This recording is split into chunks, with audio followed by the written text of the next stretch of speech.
कृष्णा, कैसे हैं आप सब। मेरे YouTube चैनल में आपका स्वागत है। दशम स्कंद 13वां अध्याय, ब्रह्मा जी का मोह और उसका नाश। श्री सुखदेव जी कहते हैं, परीक्षित, तुम बड़े भाग्यवान हो। भगवान के प्रेमी भक्तों में तुम्हारा स्थान श्रेष्ठ है, तभी तो तुमने इतना सुंदर प्रश्न किया है। यूँ तो तुम्हें बार बार भगवान की लीला कथाएं सुनने को मिलती हैं, फिर भी तुम उनके संबंध में प्रश्न करके उन्हें और भी सरस और भी नूतन बना देते हो। रसिक संतों की वाणी, कान और हृदय भगवान की लीला के गान, श्रवण और चिंतन के लिए ही होते हैं। उनका यह स्वभाव ही होता है कि वे क्षण प्रति क्षण भगवान की लीलाओं को अपूर्व, रसमयी और नित्य नूतन अनुभव करते रहें। ठीक वैसे ही जैसे लंपट पुरुषों को स्त्रियों की चर्चा में एक नया रस जान पड़ता है। परीक्षित, तुम एकाग्र चित्त से श्रवण करो। यद्यपि भगवान की लीला अत्यंत रहस्यमयी है, फिर भी मैं तुम्हें सुनाता हूँ, क्योंकि दयालु आचार्यगण अपने प्रेमी शिष्य को गुप्त रहस्य भी बतला दिया करते हैं। यह तो मैं तुमसे कह ही चुका हूँ कि भगवान श्री कृष्ण ने अपने साथी ग्वाल वालों को मृत्यु रूप अघासुर के मुंह से बचा लिया। इसके बाद वे उन्हें यमुना के पुलिन पर ले आए और उनसे कहने लगे, मेरे प्यारे मित्रों, यमुना जी का यह पुलिन अत्यंत रमणीय है। देखो तो सही, यहाँ की बालू कितनी कोमल और स्वच्छ है। हम लोगों के लिए खेलने की तो यहाँ सभी सामग्रियाँ विद्यमान हैं। देखो, एक और रंग बिरंगे कमल खिले हुए हैं और उनकी सुगंध से खिंचकर भौरे गुंजार कर रहे हैं, तो दूसरी ओर सुंदर सुंदर पक्षी बड़ा ही मधुर कलरव कर रहे हैं, जिसकी प्रतिध्वनि से सुशोभित वृक्ष इस स्थान की शोभा बढ़ा रहे हैं। अब हम लोगों को यहाँ भोजन कर लेना चाहिए, क्योंकि दिन बहुत चढ़ आया है और हम लोग भूख से पीड़ित हो रहे हैं। बछड़े पानी पीकर समीप ही धीरे धीरे हरी हरी घास चढ़ते रहे। ग्वाल वालों ने एक स्वर से कहा, ठीक है, ठीक है। उन्होंने बछड़ों को पानी पिलाकर हरी हरी घास में छोड़ दिया और अपने अपने छीके खोल खोल कर भगवान के साथ बड़े आनंद से भोजन करने लगे। सबके बीच में भगवान श्री कृष्ण बैठ गए। उनके चारों ओर ग्वाल वालों ने बहुत सी मंडलाकार पंक्तियां बना ली और एक से एक सटकर बैठ गए। सबके मुंह श्री कृष्ण की ओर थे और सबकी आंखें आनंद से खिल रही थीं। वन भोजन के समय श्री कृष्ण के साथ बैठे हुए ग्वाल बाल ऐसे शोभायमान हो रहे थे, मानो कमल की कर्णिका के चारों ओर उसकी छोटी बड़ी पंखुड़ियां सुशोभित हो रही हों। कोई पुष्प तो कोई पत्ते और कोई कोई पल्लव, अंकुर, फल, छीके, छाल एवं पत्थरों के पात्र बनाकर भोजन करने लगे। भगवान श्री कृष्ण और ग्वाल बाल सभी परस्पर अपनी अपनी भिन्न भिन्न रुचि का प्रदर्शन करते। कोई किसी को हंसा देता तो कोई स्वयं ही हंसते हंसते लोटपोट हो जाता। इस प्रकार वे सब भोजन करने लगे। उस समय श्री कृष्ण की छटा सबसे निराली थी। उन्होंने मुरली को तो कमर की फेट में आगे की ओर खोस लिया था, सिंगी और बेत बगल में दबा लिए थे। बाएं हाथ में बड़ा ही मधुर घृत मिश्रित दही भात का ग्रास था और अंगुलियों में अदरक, नींबू आदि के अचार मुरब्बे दबा रखे थे। ग्वाल बाल उनको चारों ओर से घेर कर बैठे हुए थे और वे स्वयं सबके बीच में बैठकर अपनी विनोद भरी बातों से अपने साथी ग्वाल बालों को हंसाते जा रहे थे। जो समस्त यज्ञों के एकमात्र भोक्ता हैं, वे ही भगवान ग्वाल वालों के साथ बैठकर इस प्रकार बाल लीला करते हुए भोजन कर रहे थे और स्वर्ग के देवता आश्चर्यचकित होकर यह अद्भुत लीला देख रहे थे। भरतवंश शिरोमणि इस प्रकार भोजन करते करते ग्वाल बाल भगवान की इस रसमयी लीला में तन्मय हो गए। उसी समय उनके बछड़े हरी हरी घास की लालच से घोर जंगल में बड़ी दूर निकल गए। जब ग्वाल वालों का ध्यान उस ओर गया, तब तो वे भयभीत हो गए। उस समय अपने भक्तों के भय को भगा देने वाले भगवान श्री कृष्ण ने कहा, मेरे प्यारे मित्रों, तुम लोग भोजन करना बंद मत करो, मैं अभी बछड़ों को लिए आता हूँ। ग्वाल वालों से इस प्रकार कहकर भगवान श्री कृष्ण हाथ में दही भात का कौर लिए ही पहाड़ों, गुफाओं, कुंजों एवं अन्य अन्य भयंकर स्थानों में अपने तथा साथियों के बछड़ों को ढूंढने चल दिए। परीक्षित, ब्रह्मा जी पहले से ही आकाश में उपस्थित थे। प्रभु के प्रभाव से अगासुर का मोक्ष देखकर उन्हें बड़ा आश्चर्य हुआ। उन्होंने सोचा कि लीला से मनुष्य बालक बने हुए भगवान श्री कृष्ण की कोई और मनोहर महिमामयी लीला देखनी चाहिए। ऐसा सोचकर उन्होंने पहले तो बछड़ों को और भगवान श्री कृष्ण के चले जाने पर ग्वाल बालों को भी अन्यत्र ले जाकर रख दिया और स्वयं अंतर्धान हो गए। अंततः वे जड़ कमल की ही तो संतान है। भगवान श्री कृष्ण बछड़े न मिलने पर यमुना जी के पुलिन पर लौट आए, परंतु यहाँ क्या देखते हैं कि ग्वाल बाल भी नहीं है। तब उन्होंने वन में घूम घूम कर चारों ओर उन्हें ढूंढा, परंतु जब ग्वाल बाल और बछड़े उन्हें कहीं न मिले, तब वे तुरंत जान गए कि ऐसा ब्रह्मा की करतूत है।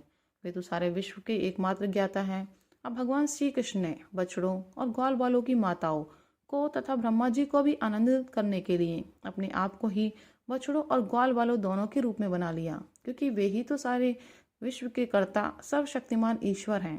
परीक्षित, वे बालक और बछड़े संख्या में जितने थे, जितने छोटे छोटे उनके शरीर थे, उनके हाथ पैर जैसे जैसे थे, उनके पास जितनी और जैसी छड़ियाँ, सिंगी, बांसुरे, पत्ते और छीके थे, जैसे और जितने वस्त्र आभूषण थे, उनके शील, स्वभाव, गुण, नाम, रूप और अवस्थाएं जैसी थीं, जिस प्रकार वे खाते पीते और चलते थे, ठीक वैसे ही और उतने ही रूपों में सर्वस्वरूप भगवान श्री कृष्ण प्रकट हो गए।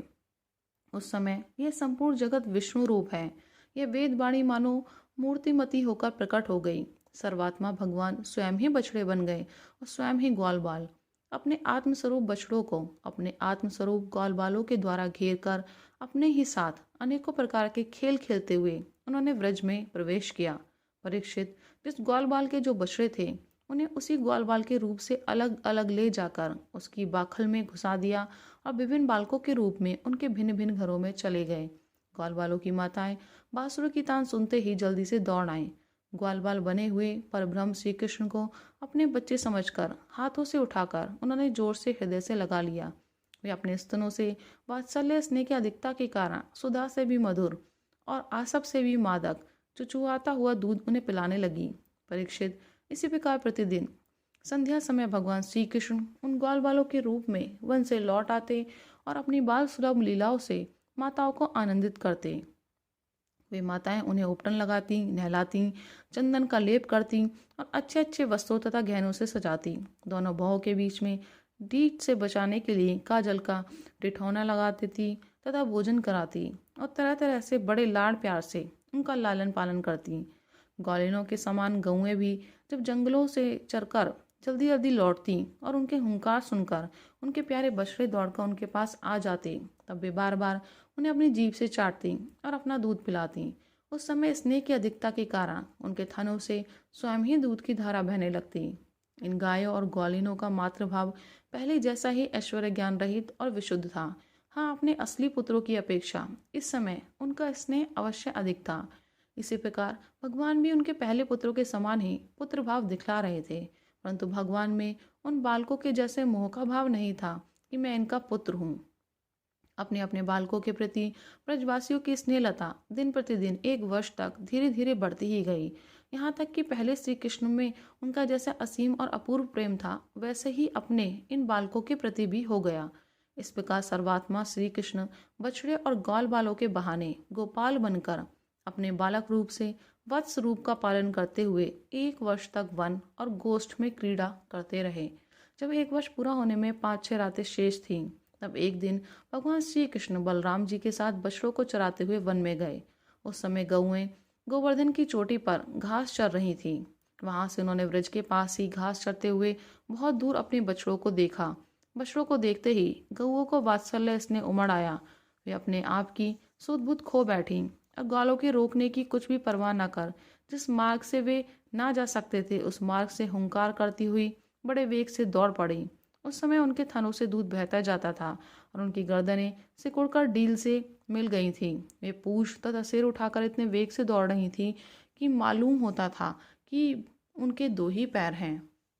जिन गौओं के और भी बछड़े हो चुके थे, वे भी गोवर्धन के नीचे अपने पहले बछड़ों के पास दौड़ आईं और फिर उन्हें स्नेहवश अपने आप बहता हुआ दूध पिलाने लगी। उस समय वे अपने बच्चों का एक एक अंग ऐसे चाव से चाट रही थी मानो उन्हें अपने पेट में रख लेंगी। गोपों ने उन्हें रोकने का बहुत प्रयत्न किया, परंतु उनका सारा प्रयत्न व्यर्थ रहा। उन्हें अपनी विफलता पर कुछ लज्जा और गायों पर बड़ा क्रोध आया। जब वे बहुत कष्ट उठाकर उस कठिन मार्ग से उस स्थान पर पहुंचे, तब उन्होंने बछड़ों के साथ अपने बालकों को भी देखा। अपने बच्चों को देखते ही उनका हृदय प्रेम रस से सरोबार हो गया। बालकों के प्रति अनुराग की बाढ़ आ गई। उनका क्रोध न जाने कहाँ हवा हो गया।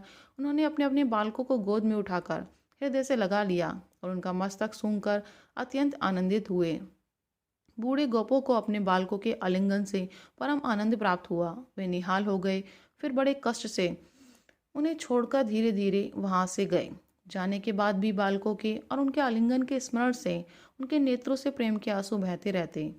बलराम जी ने देखा कि ब्रजवासी गोप गौएं और ग्वालिनों की उन संतानों पर भी, जिन्होंने अपनी माँ का दूध पीना छोड़ दिया है, क्षण प्रति क्षण प्रेम संपत्ति और उसके अनुरूप उत्कंठा बढ़ती ही जा रही है। तब वे विचार में पड़ गए, क्योंकि उन्हें उसका कारण मालूम ना था। एक ऐसी विचित्र बात है कि सर्वात्मा श्री कृष्ण में ब्रजवासियों का और मेरा जैसा अपूर्व स्नेह है वैसे इन बालकों और बछड़ों पर ही बढ़ता जा रहा है। ये कौन सी माया है, कहाँ से आई है? यह किसी देवता की है, मनुष्य की है, अथवा असुरों की? परंतु क्या ऐसी भी संभव है? नहीं नहीं, यह तो मेरे प्रभु की ही माया है, और किसी की माया में ऐसा सामर्थ्य नहीं जो मुझे भी मोहित कर ले। बलराम जी ने ऐसा विचार करके ज्ञान दृष्टि से देखा। तब उन्हें ऐसा मालूम हुआ कि इन सब बछड़ों और ग्वाल वालों के रूप में केवल श्री कृष्ण ही श्री कृष्ण है। तब उन्होंने श्री कृष्ण से कहा, भगवान, ये ग्वाल वाल और बछड़े ना देवता हैं और ना कोई ऋषि ही। इन भिन्न भिन्न रूपों का आश्रय लेने पर भी आप अकेले ही इन रूपों में प्रकाशित हो रहे हैं। कृपया स्पष्ट करके थोड़े ही ये बतला दीजिए कि आप इस प्रकार बछड़े, बालक, सिंगी, रस्सी आदि के रूप में अलग अलग क्यों प्रकाशित हो रहे हैं। तब भगवान ने ब्रह्मा की सारी करतूत सुनाई और बलराम जी ने सब बातें जान ली। परीक्षित, तब तक ब्रह्मा जी ब्रह्मलोक से व्रज में लौट आए। उनके कालमान से अब तक केवल एक त्रुटि, जितनी देर में तीखी सुई से कमल की पंखुड़ी छिदे समय व्यतीत हुआ था। उन्होंने देखा कि भगवान श्री कृष्ण ग्वाल बाल और बछड़ों के साथ 1 साल से पहले की बात ही क्रीड़ा कर रहे हैं। वे सोचने लगे, गोकुल में जितने भी ग्वाल बाल और बछड़े थे वे तो मेरी मायामयी शैया पर सो रहे हैं। उनको तो मैंने अभी अपनी माया से अचेत कर दिया था। वे तब से अब तक सचेत नहीं हुए। तब मेरी माया से मोहित ग्वाल बाल और बछड़ों के अतिरिक्त ये उतने ही दूसरे बालक तथा बछड़े कहाँ से आ गए जो 1 साल से भगवान के साथ खेल रहे हैं। ब्रह्मा जी ने दोनों स्थानों पर दोनों को देखा और बहुत देर तक ध्यान करके अपनी ज्ञान दृष्टि से उनका रहस्य खोलना चाहा, परंतु इन दोनों में कौन से पहले के ग्वाल बाल हैं और कौन से पीछे बना लिए गए हैं, इनमें से कौन सच्चे हैं और कौन बनावटी, ये बात वे किसी प्रकार से ना समझ सके। भगवान श्री कृष्ण की माया में तो सभी मुग्ध हो रहे हैं, परंतु कोई भी माया मोह भगवान का स्पर्श नहीं कर सकता। ब्रह्मा जी उन्हीं भगवान श्री कृष्ण को अपनी माया से मोहित करने चले थे, किंतु उनको मोहित करना तो दूर रहा, वे अजन्मा होने पर भी अपनी ही माया से अपने आप मोहित हो गए। जिस प्रकार रात के घोर अंधकार में कोहरे के अंधकार का और दिन के प्रकाश में जुगनू के प्रकाश का पता नहीं चलता, वैसे ही जब क्षुद्र पुरुष महापुरुषों पर अपनी माया का प्रयोग करते हैं तब वह उनका तो कुछ बिगाड़ नहीं सकती, अपना ही प्रभाव खो बैठती है। ब्रह्मा जी विचार कर ही रहे थे कि उनके देखते ही देखते उसी क्षण सभी ग्वाल बाल और बछड़े श्री कृष्ण के रूप में दिखाई पड़ने लगे। सबके सब सजल जलधर के समान श्याम वर्ण, पीताम्बरधारी, शंख चक्र गदा और पद्म से युक्त चतुर्भुज, सबके सिर पर मुकुट, कानों में कुंडल और कंठों में मनोहर हार तथा वनमालाएं शोभायमान हो रही थीं। उनके वक्षस्थल पर सुवर्ण की सुनहली रेखा, श्रीवत्स, बाहुओं में बाजूबंद, कलाइयों में शंखाकार, रत्नों से जड़े कंगन, चरणों में नूपुर और कड़ी, कमर में करधनी तथा अंगुलियों में अंगूठियां जगमगा रही थीं। वे नख से शिख तक समस्त अंगों में कोमल और नूतन तुलसी की मालाएं, जो उन्हें बड़े भाग्यशाली भक्तों ने पहनाई थी, धारण किए हुए थे। उनकी मुस्कान चांदनी के समान उज्ज्वल थी और रत्नारे नेत्रों की कटाक्षपूर्ण चितवन बड़ी ही मधुर थी। ऐसा जान पड़ता था मानो वे इन दोनों के द्वारा सत्व गुण और रजोगुण को स्वीकार करके भक्तजनों के हृदय में शुद्ध लालसाएं जगाकर उनको पूर्ण कर रहे हैं। ब्रह्मा जी ने यह भी देखा कि उन्हीं के जैसे दूसरे ब्रह्मा से लेकर तृण तक सभी चराचर जीव मूर्तिमान होकर नाचते गाते अनेक प्रकार की पूजा सामग्री से अलग अलग भगवान के उन सब रूपों की उपासना कर रहे हैं। उन्हें अलग अलग अणिमा, महिमा आदि सिद्धियां, माया विद्या आदि विभूतियां और महतत्व आदि 24 तत्व चारों ओर से घेरे हुए हैं।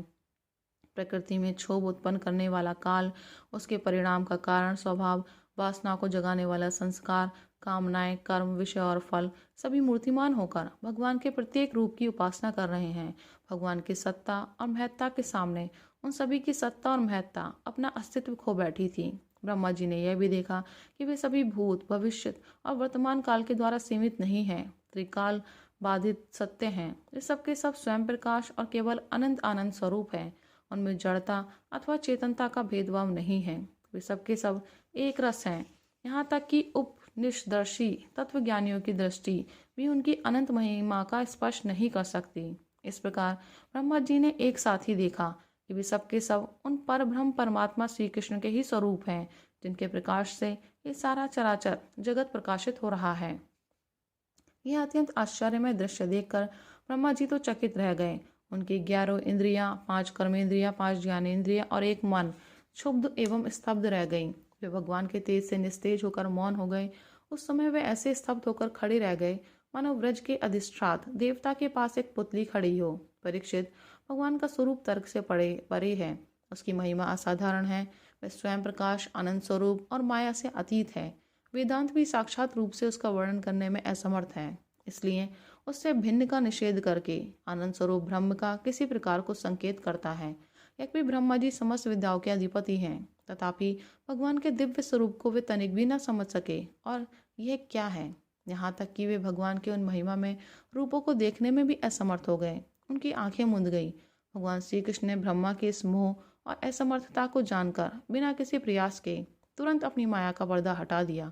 इससे ब्रह्मा जी को बाह्य ज्ञान हुआ। वे मानो मरकर फिर जी उठे। सचेत होकर उन्होंने ज्यों त्यों करके बड़े कष्ट से अपने नेत्र खोले। तब कहीं उन्हें अपना शरीर और ये जगत दिखाई पड़ा। फिर ब्रह्मा जी जब चारों ओर देखने लगे तब पहले दिशाएं और उसके बाद तुरंत ही उनके सामने वृंदावन दिखाई पड़ा। वृंदावन उनके लिए एक सा प्यारा है। जिधर देखिए उधर ही जीवों को जीवन देने वाला फल और फूलों से लदे हुए, हरे हरे पत्तों से लहलहाते हुए वृक्षों की पातें शोभा पा रही हैं। भगवान श्री कृष्ण की लीला भूमि होने के कारण वृंदावन धाम में क्रोध, तृष्णा आदि दोष प्रवेश नहीं कर सकते और वहाँ स्वभाव से ही परस्पर दुस्तेज वैर रखने वाले मनुष्य और पशु पक्षी भी प्रेमी मित्रों के समान हिल मिलकर एक साथ रहते हैं। ब्रह्मा जी ने वृंदावन का दर्शन करने के बाद देखा कि अद्वितीय पर ब्रह्म गोप वंश के बालक का सा नाट्य कर रहा है। एक होने पर भी उसके सखा है, अनंत होने पर भी वह इधर उधर घूम रहा है और उसका ज्ञान अगाध होने पर भी वह अपने ग्वाल बाल और बछड़ों को ढूंढ रहा है। ब्रह्मा जी ने देखा कि जैसे भगवान श्री कृष्ण पहले अपने हाथ में दही भात का कौर लिए उन्हें ढूंढ रहे थे, वैसे ही अब भी अकेले ही उनकी खोज में लगे हैं। भगवान को देखते ही ब्रह्मा जी अपने वाहन हंस पर से कूद पड़े और सोने के समान चमकते हुए अपने शरीर से पृथ्वी पर दंड की भांति गिर पड़े। उन्होंने अपने चारों मुकुटों के अग्रभाग से भगवान के चरण कमलों का स्पर्श करके नमस्कार किया और आनंद के आंसू की धारा से उन्हें नहला दिया। वे भगवान श्री कृष्ण की पहले देखी हुई महिमा का बार बार स्मरण करते, उनके चरणों पर गिरते और उठ उठकर फिर गिर पड़ते। इसी प्रकार बहुत देर तक वे भगवान के चरणों में ही पड़े रहे। फिर धीरे धीरे उठे और अपने नेत्रों के आंसू पहुँचे। प्रेम और मुक्ति के एकमात्र उद्गम भगवान को देखकर उनका सिर झुक गया। वे कांपने लगे। अंजलि बांधकर बड़ी नम्रता और एकाग्रता के साथ गदगद वाणी से वे भगवान की स्तुति करने लगे। राधे राधे।